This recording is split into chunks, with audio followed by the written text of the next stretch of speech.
So technically speaking, what is schema.org? Schema.org is really just markup that you add to email. It's sort of like HTML, and it tells the computer what the email is about. It's something that's not displayed to the user, but it's meant for the computer to know if the email is about shopping or about traveling, and maybe some key facts like the order number or something. And schema.org needs to be added explicitly by the sender, and so he needs to have all the information available, like which carrier is a package sent with and what's the tracking ID, but that's really all there is to it technically. Okay, and does schema.org impact customer experience, and if yes, how? Yes, it does. I mean, we as a brand, we obviously want to give the best experience to the customers, and now this possibility of adding user experience into their preferred interface is obviously an enhanced user experience. And But also for us, it's the computer without having the explicit information that schema.org adds. For us, it's really just text we can display. But once we have the entities assigned to emails, then we can do stuff with it. Like we can group emails by ordered ID, or we can summarize emails and we can extract the most relevant information. And also, the customer experience-wise, people really don't distinguish in the shopping process which part or which player of the shopping process they are in. It's in the end we share the same customers, right? Exactly. So you share the same customer, and you can raise customer experience for your customer. Sounds good. Yeah. So for getting there, how did you, Westwing and One&One collaborate together in order to drive this project further?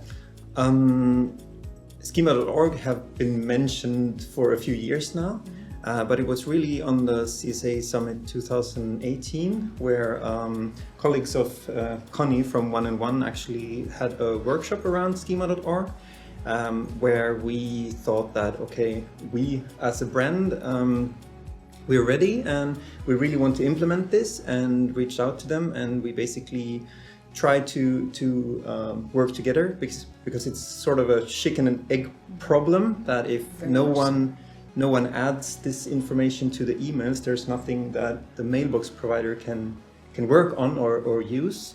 So obviously they also needed brave participants to start to add this to the emails. Right, to bring it really to life. Yes. Test it. Yeah. Okay. And so we heard a lot about benefits of customer experience.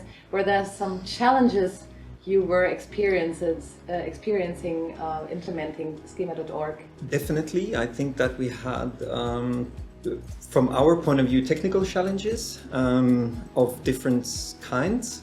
But then there's also this constant challenge that email marketing is and has always been a very return on investment driven process.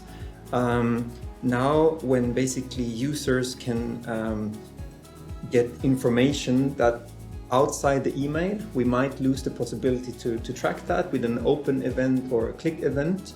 So obviously it's hard for us to know exactly if a user opened this order confirmation or whatever email it might be. So that's obviously a concern. Okay.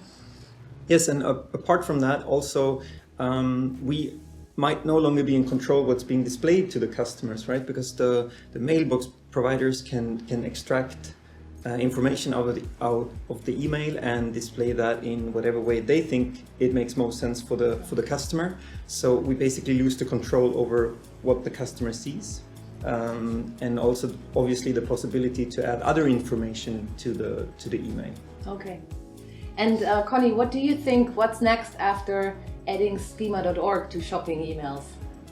Well, there's still a lot of ground to cover, really. Like grouping shopping emails by order and updating people on the status of their shipments is really just the beginning. There's like, if you look at your typical mailbox, which is probably similar to mine, there's like travel emails and contracts and just all these other companies that are competing for our attention, where we can assist to just summarize the data and group the data. So we'll really just focus on maybe travel and contracts and invoices for now. And then just imagine, for just one example, you get maybe for your like cell phone contract, you get an invoice every month, and it's probably always like maybe 10 euros.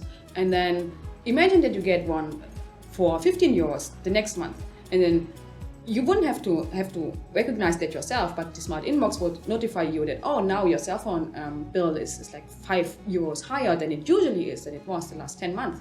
And so then you can just spring to action. You don't have to check yourself. It just alerts you that something's out of the ordinary. And so that's the kind of digital assistant we imagine the smart inbox to be. Okay, so it really sounds like inboxes try to think for me, which I find is great, especially concerning shopping emails, because I love shopping emails. I'm a customer of Westwing and of 1&1. So thank you very much. Combination then. Exactly. Driving customer experience. Thank you very much for the interview. Thank you.